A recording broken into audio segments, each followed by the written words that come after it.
నేను చేసిన బిర్యానీ అయితే ఇవాళ ఫుల్ వీడియో నా ఛానల్లో పెడతాను చూడండి. ఎవరైనా కావాలి అనుకుంటే చేసేయండి. ఎందుకంటే బాగా కుదిరిందండి. పక్కా కొలతలతో పెడతానమాట. కేజీ రైస్కి మనం హాఫ్ కేజీ చికెన్తో ఎలా వండాలి అని చెప్పేసి అయితే నేను చేశానమాట.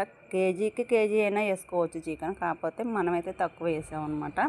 కేజీ ఏమో కర్రీ చేశానమాట. ఫుల్ వీడియో లింక్ అయితే నా ఛానల్లో ఇస్తానండి. చూడాలి అనుకుంటే మన ఛానల్ సబ్స్క్రైబ్ చేసుకోండి, లైక్ చేయండి, షేర్ చేయండి, అలాగే కామెంట్ కూడా చేయండి ఫ్రెండ్స్.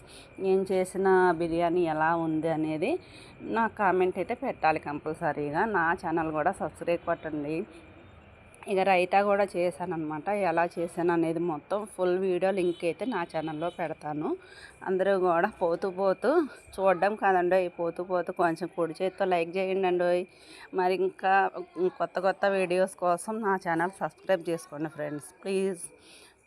ఇంకేముంది, ఇక మనోడైతే తినేయడానికి ఇక ఉల్లిపాయలు అయితే కట్ చేస్తున్నాడు అనమాట. ఇంకా టేస్ట్ చేయాలి కదా, మరి చూడండి మన బిర్యానీ అయితే ఎలా ఉందో. రైతా చికెన్ వేసుకొని ఇలా అయితే తింటున్నాం అనమాట. టేస్ట్ ఎలా వచ్చిందో చూడండి. సూపర్ అంటే సూపర్ వచ్చిందంట. Boy friends.